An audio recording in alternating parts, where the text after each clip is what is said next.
human trafficking in all of its forms is a horrific, horrific crime.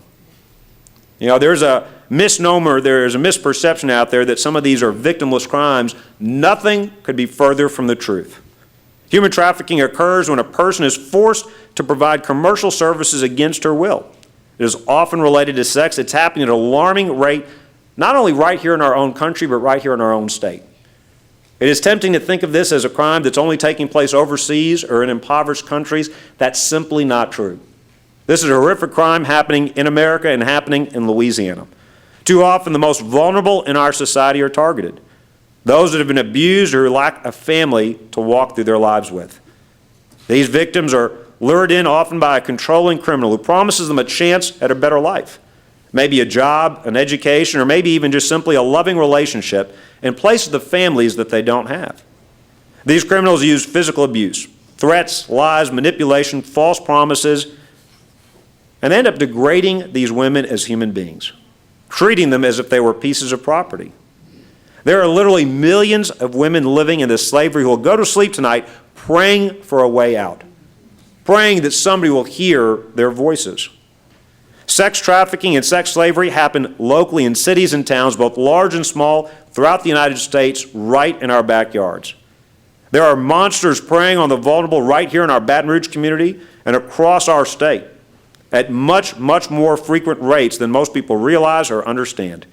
I want to thank our sheriffs, our state police troopers, our DAs, our prosecutors. They've literally discovered dozens of cases in Louisiana just within the last year.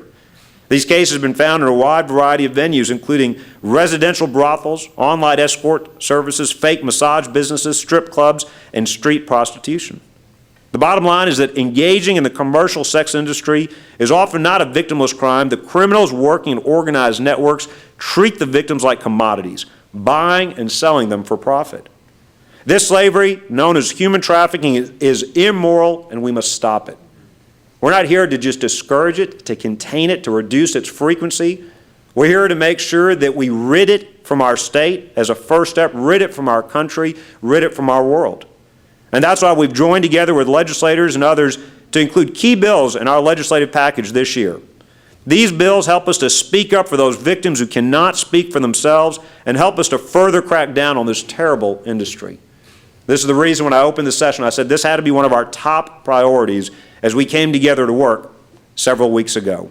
We've also increased funding in our state budget for the development and implementation of a human trafficking course. This course will help law enforcement better understand the signs of human trafficking. It will help officers learn how to combat these criminal activities as they patrol our streets. Let me talk to you briefly about the 4 bills we'll be signing today. The first bill we'll be signing is House Bill 1025 by Representative Neil Abramson. And I want to thank Neil. He's been a champion and a leader in this area for many, many years. Come back to the legislature with bill after bill on this topic. House Bill 1025 will create harsher punishments and better tools for cracking down on human trafficking and commercial sex-related offenses. It targets those purchasing sex by creating the crime of unlawful purchase of commercial sexual activity, requiring a person who commits this crime with a minor to register as a sex offender. It expands the present crimes of human trafficking and trafficking of children for sexual purposes to include the act of receiving, isolating, and enticing another person in order to engage in sexual services or labor. Third, it expands the definition of racketeering activity to include pornography involving juveniles, computer-aided solicitation of a minor, prostitution with persons under 18, soliciting for prostitutes, inciting prostitution, promoting prostitution, letting premises for prostitution, enticing persons into prostitution, and operating places of prostitution. Next, it increases the penalties for crimes involving involving facilitating or organizing prostitution by permitting the court to seize the personal property used in the commission of the offense, and then requires those funds generated from the sale of that property to be deposited in the exploited children's special fund used to fund services for victims. This includes electronic devices, computers, computer-related equipment, vehicles, and other media devices. The bill also increases protections and remedies for victims of human trafficking. It expands the affirmative defense currently afforded to minor victims of human trafficking involving commercial sexual activity for crimes to include adult victims of human trafficking as well. It also permits a person to file a motion to vacate a a conviction for prostitution-related offenses which were committed as a result of being a victim of human trafficking or trafficking of children for sexual purposes. The bill does several other things, but I'm proud to say this is one of the most comprehensive bills you've seen anywhere in the country, and Louisiana, again, is leading the way. A second bill I'll be signing is House Bill 569 by Representative Julie Stokes. And again, she apologized. She wanted to be here, but I want to thank Julie for offering this legislation. It authorizes district courts to designate a section or division of court for human trafficking courts. It requires that these human trafficking courts emphasize training for judges on the issues involved in human trafficking and specialize in hearing cases involving prostitution-related offenses for the purpose of identifying victims. One of the worst things we can do is to make these victims suffer again when they actually interact with our judicial system. It's so important to have judges and specially trained courts where they're sensitive and looking to protect the victims instead of making them victims yet another time.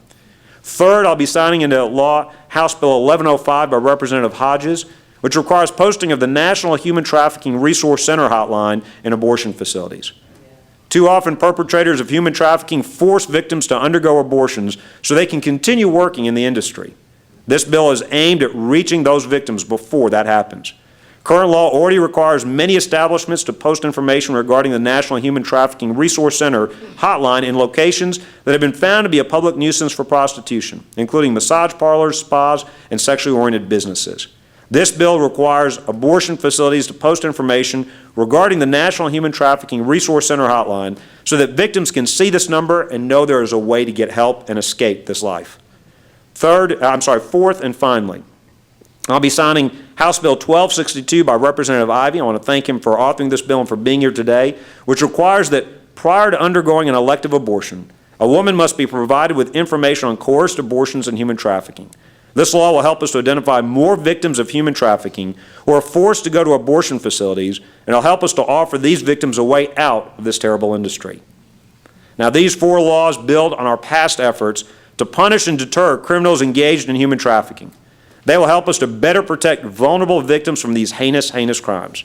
I'm proud to sign all of them into law today. Again, these are all four actual bill signings, not just ceremonial bill signings. I want to thank the groups, the students, the advocates here today, especially Christine Kane for traveling so far. I want to thank her and her husband for traveling so far to be with us today. The message needs to go out. First, for those monsters that want to prey on our women, our children, on our families. They need to understand that we are going to go after them in the state of Louisiana. Yeah. There is no room for them in our state. We don't want to just deter them. We don't want to just lock them up. We don't want to just discourage them. We want to make them extinct in our state. Yeah. To the victims. So many are out there suffering today. We want them to know we want to give them a voice. We want to protect them. We want to rescue them. We want them to know that help is on the way, that they have choices, they have alternatives. Just a few months ago when we proposed these bills, we heard from one of these victims. Clemmy Greenlee stood up here and was so passionate, so articulate, so sincere in telling the world why these bills were necessary. She is a survivor of human trafficking. She currently mentors victims through Eden's House, a residential restoration program for victims in New Orleans. She shows that together we can make a difference in the fight to end this modern-day slavery for victims in our state. Her story is one of horror and abuse, but it is also one of triumph. She is truly the face of what our efforts are all about and why we're here today. And I want you to think about this as she comes up to speak, and then you'll hear from Christine and then our legislators, then we'll sign these bills. I want you to think about this. Clemmy did not have to step up and publicly speak. It would have been very easy for her to hide and indeed just recover. Nobody would have blamed her if she just said, I need to recover from what's been happened to me. But she is so brave. She wants to share her experiences to help make sure that what happened to her doesn't happen to another little girl, to another woman, to another family in our state, in our country, in our world. So I hope you'll join in giving her a very, very warm welcome as Clemmy comes up here to talk about these bills, her experiences, why it's so important we eradicate the awful crime of human trafficking from the state of Louisiana. Please welcome Clemmy as she comes up here.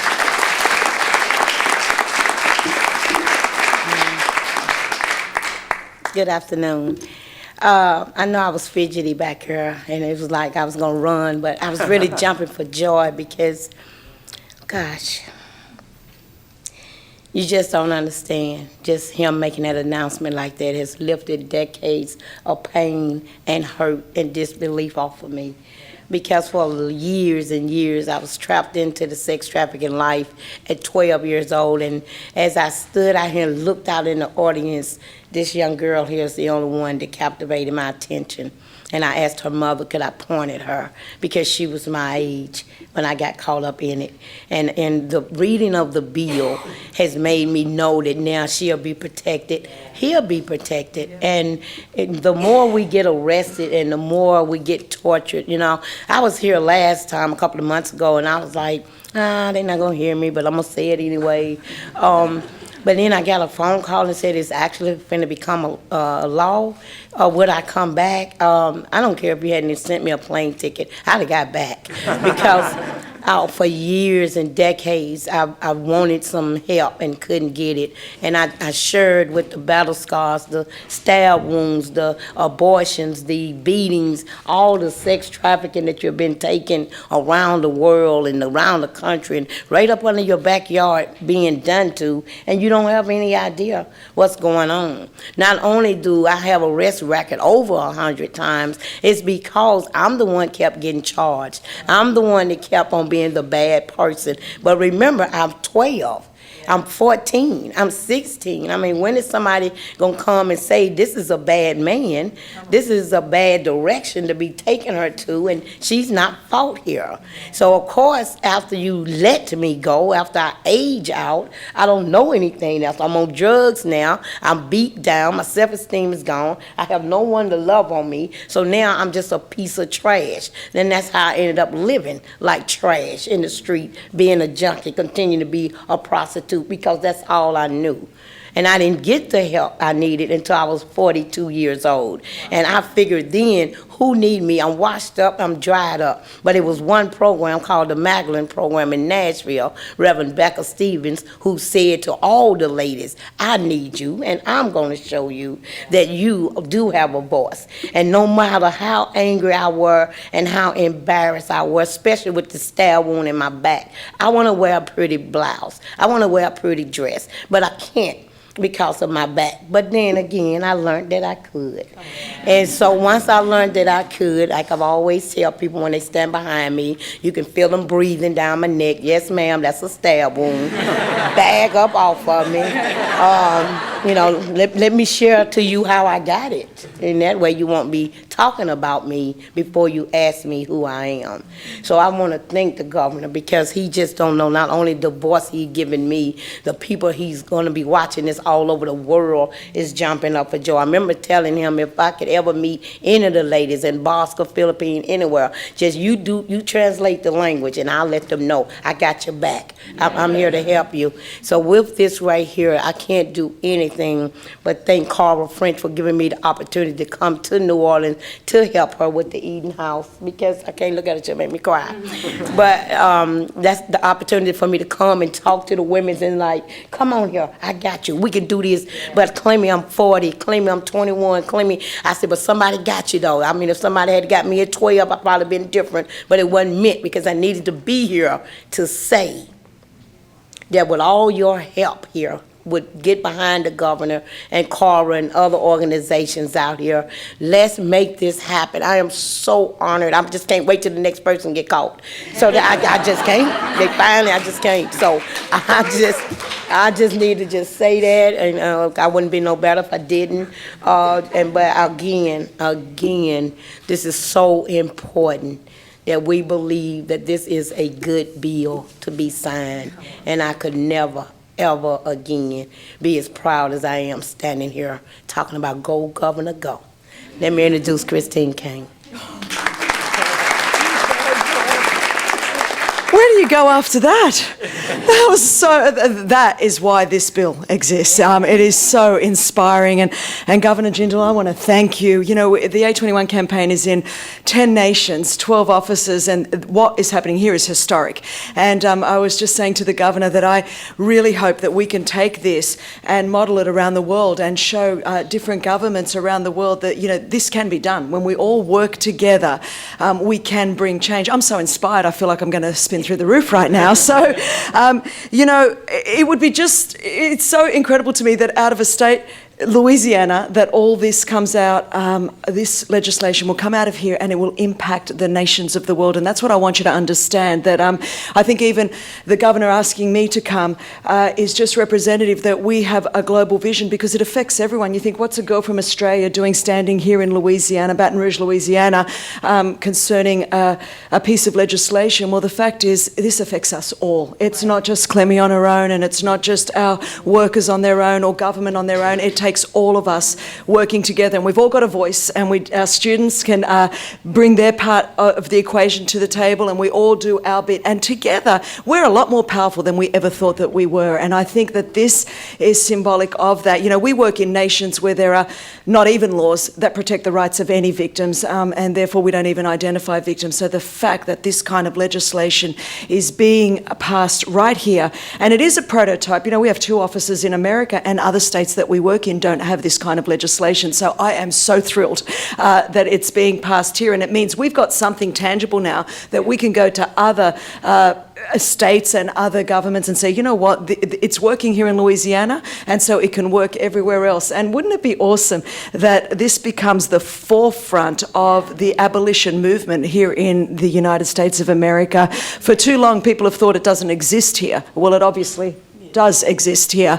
And I think the more and more that we together raise our voices, and so Governor, I don't even know how to thank you. I just remember walking through an airport in Greece in 2008, and I saw all of these posters of young women and children. You might remember at the time Madeline was taken from Portugal, a young girl, 5-year-old girl. And so because of that, Interpol was on high alert all throughout Europe. And so I walked into a Greek airport in Thessaloniki, saw dozens and dozens of posters of young women and children. And then people told me then these were the alleged victims of human trafficking. And like most people in the world, I didn't actually believe that it still existed today. I called my friend who heads up UNICEF and I said, is this real? Does slavery still exist? Does trafficking still exist? And she said to me, oh no, it doesn't just exist. There are more than 27 million slaves in the world today. It's happening right under your nose in Australia, in England, in America, in Western Europe, as well as in Asia and Eastern Europe. And I remember then we began a journey, and I thought, I can't do much, but we're not all expected to do everything, but we can all do something. And at the time, I had a voice. I still got one of those, a pretty big mouth, and a connection globally with different organisations and law enforcement and churches. And so I just begun to tell stories like this. And one story led to another story, led to another story, and I think all of us working together have ended up here today. Here we have Clemmy's story, then I just think of the story of Favour, one of our very first girls whose aunt brought her to Greece to say, come and help me here. She brought her over from Nigeria. She was in Greece for 2 days, and then she was taken, she was beaten, she was raped and locked up for 2 weeks, given very little water, very little food, her passport taken away from her. So here you are, you're in a foreign country, you have no language skills, you have no access to any resources, and then you're told the only way you're going to stay alive and we're not going to kill your family back in your country of origin is if you service 40 men a day. And that began her life for the next several years. And, she escaped. It was quite a miracle. We worked with law enforcement. She's now studying. She came to Greece because she wanted to be a nurse. All that horror happened, but now we are paying for her to go through a 4-year program to become a nurse finally. And so she is going to fulfill her dream and then help other girls that have been rescued out of trafficking. And the one thing that you'll find is as we see more and more of these girls and young women and children rescued and restored, they have a compassionate heart, and the first thing they want to do is help reach back and pull other people out of this pit. This legislation means that when we pull them out, they've actually got a firm foundation to stand on. We can actually convict traffickers, and we can give the young women and children a whole life beyond their past, and their history doesn't need to define their destiny, but their future can be greater than their past because of legislation like this. So thank you, Governor. It is absolutely incredible, and I think you ought to be grateful that you you are in a state that is setting a precedent, that is at the forefront of fighting this injustice. And you know what? Every time a trafficker goes to jail, every time a young woman, child or man is rescued, what we are saying is human beings are not commodity. Not on our watch are we going to allow this to be the fastest growing crime in the world anymore. No way. And today I think is historic, and we ought to be grateful and thank God for this precedent being set in this state. Thank you, Governor. Thank you. Yes. Our work is not done. These bills give our law enforcement agencies the tools they need. These bills give the victims the protections they need to rid this state, to rid Louisiana of this awful, awful crime. But we must all now redouble our efforts. We must put these tools to work, and I meant what I said. Our goal is not just to decrease the incidence of this crime. Our goal is not to contain these criminals. Our goal is not just to prosecute a few cases. Our goal is to make this awful crime, to make these awful animals, to make them extinct in the state of Louisiana. Let's show the rest of the world we have zero tolerance for those who prey on our children, on our women, on our families. This is not a victimless crime.